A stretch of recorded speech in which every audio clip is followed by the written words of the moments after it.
ठीक है, 50 किलो आटा, 70 किलो चीनी, 25 चाय के पैकेट, 50 किलो चावल। ठीक है, हाँ मैं जा रहा हूँ। तो क्या हो गया भाई, तुम्हारे घर पे कोई बड़ी दावत है क्या? दावत? अबे भाई तुम्हें नहीं पता क्या, मुल्क डिफॉल्ट होने वाला है। तो डिफॉल्ट होगा तो तुम ऐसे जंगी हालत में क्यों भाग रहे हो?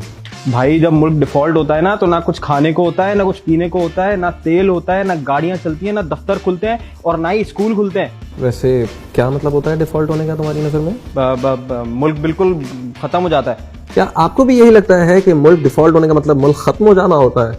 जिस सूरत हाल से पाकिस्तान अभी गुजर रहा है और जिस तरह की खबरें चल रही हैं, हर शहरी के जहन में कुछ सवालात हैं कि ये डिफॉल्ट क्या होता है, डिफॉल्ट के बाद क्या होता है और डिफॉल्ट से बचा कैसे जा सकता है।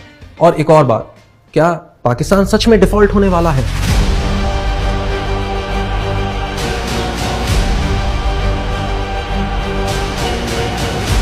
अच्छा भाई, तो चलो तुम ही बता दो कि डिफॉल्ट होता क्या है, और अगर पाकिस्तान डिफॉल्ट कर जाता है तो क्या होगा? भाई किसी भी मुल्क को चलने के लिए पैसे चाहिए, ये तो तुम्हें पता है। तो पैसे कैसे आते हैं? या तो मुल्क बहुत सारा सामान बनाता है और बाहर बेचता है और वो बाहर से पैसे या डॉलर्स कमाता है। दूसरा तरीका ये होता है कि उसके बहुत सारे लोग बाहर काम करने जाते हैं और वो रेमिटेंस भेजते हैं, तो उससे डॉलर्स आते हैं। तीसरा तरीका ये होता है कि मुल्क डॉलर उधार लेता है और उस उधार को उतारने का जब वक्त आ जाता है, या उसकी किस्त वापस करने का, या उसके ऊपर सूद वापस करने का, और जब मुल्क के पास पैसे नहीं होते तो वो अपने आप को डिफॉल्ट डिक्लेयर करता है। ये होता है डिफॉल्ट। दूसरा सवाल तुम्हारा है कि अब डिफॉल्ट कर गए तो क्या होगा? भाई तुम समोसे पकोड़े नहीं खा सकोगे। हैं? क्या मतलब? ये समोसे पकोड़े कहाँ से आ गए बीच में? भाई पाकिस्तान में खाने पकाने का मतलब एडिबल ऑयल इंपोर्ट होता है। पाकिस्तान में क्रूड ऑयल भी इंपोर्ट होता है, जो बाद में यहाँ की रिफाइनरी से कभी डीजल बनता है, कभी पेट्रोल बनता है और कभी दूसरे ईंधनों में तब्दील किया जाता है। इसी से बिजली भी बनती है। पाकिस्तान में गाड़ियों के इंजन भी इंपोर्ट किए जाते हैं और पाकिस्तान में बहुत सारी मशीनरी जिनसे हमारा मैन्युफैक्चरिंग और टेक्सटाइल सेक्टर चलता है, वो भी इंपोर्ट होते हैं। तो अगर पाकिस्तान डिफॉल्ट कर जाता है, उस सूरत में उसको कोई बाहर का मुल्क कोई सामान इंपोर्ट करने की इजाजत नहीं देगा, मतलब लेटर ऑफ क्रेडिट उसको नहीं देगा। लेटर ऑफ क्रेडिट ऐसे काम करता है कि जब आपको कर्जा चाहिए होता है तो आप बाहर के किसी बैंक को लिख के देते हो और वो बैंक फिर उस कंपनी को जिसने या तो कर्जा देना होता है और या तो कोई चीज़ फराहम करनी होती है, उसको लेटर ऑफ क्रेडिट अप्रूव करके देता है कि हाँ मैं गारंटी लेता हूँ कि ये जो शख्स है या ये जो कंपनी है या ये जो मुल्क है, ये पैसे तुम्हें वापस करने की सकत रखता है। लेकिन डिफॉल्ट हो जाने के बाद हमें ये लेटर ऑफ क्रेडिट नहीं मिलता। तो हाँ, इसका वर्स्ट केस सिनेरियो ये है कि बहुत सारी जॉब्स चली जाएंगी, और अगर हम क्रॉप बनाते भी हैं, मतलब हमारा एग्रीकल्चर सेक्टर स्ट्रांग भी है, तो उसकी ट्रांसपोर्टेशन के लिए हमारे पास गाड़ियां भी नहीं होंगी। तो पाकिस्तान यहाँ तक पहुंचा कैसे? भाई अपनी आज़ादी से लेकर आज तक पाकिस्तान की माशी सूरत हाल कभी भी मुस्तहकम नहीं रही। इसकी कुछ वजूहात तो बाहर की मतलब एक्सटर्नल हैं, लेकिन इंटरनल भी बहुत सारी वजूहात हैं। मिसाल के तौर पर पाकिस्तान की जितनी आमदन है, मतलब अगर $100 आमदन है तो पाकिस्तान का खर्चा $220 है। तो हर साल अगर पाकिस्तान $100 कमाता है तो $220 खर्च करता है, मतलब वो $120 के खसारे में है। अब ये खसारा कैसे पूरा होगा? क्योंकि पाकिस्तान के पास तो ना मैन्युफैक्चरिंग सेक्टर इतना स्ट्रांग है कि एक्सपोर्ट्स बहुत ज़्यादा हो, ना पाकिस्तान इतनी ज़्यादा सर्विसेज बाहर देता है कि वो अपने डॉलर हासिल कर ले, ना पाकिस्तान के इतने सारे लोग बाहर से रेमिटेंसेस भेज रहे हैं कि वो खसारा पूरा कर दें। तो ये जो $120 का खसारा पूरा करना होता है पाकिस्तान को, उसके लिए उसको चाहिए होते हैं लोन्स।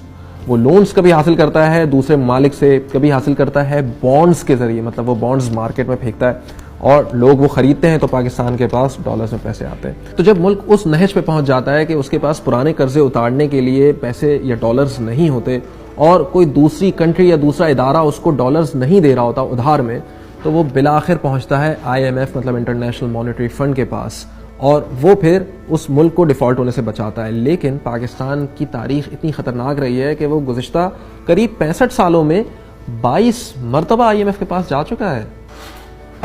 तो भाई हम एक काम करते हैं, हम नोट छापते हैं और इतने नोट छापते हैं कि IMF का लोन चुका देते हैं। जिम्बाब्वे ने भी यही गलती की थी, फिर पता उनका अंजाम क्या हुआ? क्या?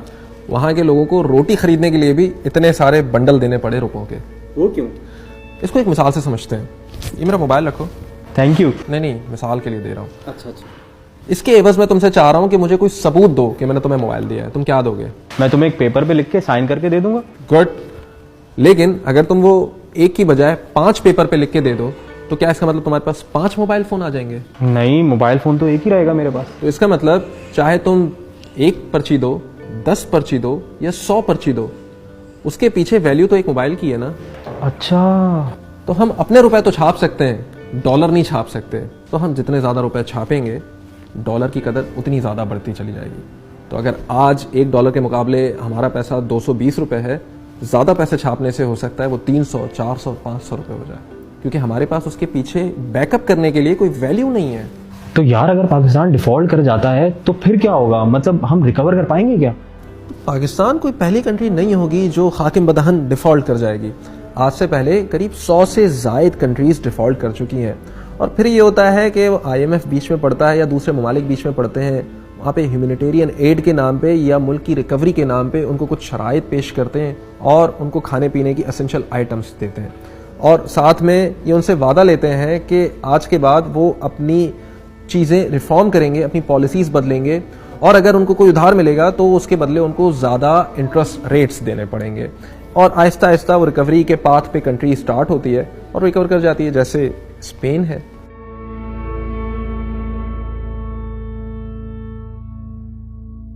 जी, अरे थैंक यू सो मच।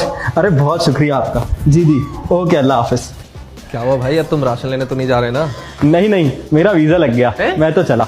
लेकिन तू समझाता बड़ा अच्छा है यार, प्रोफेसर बन जा।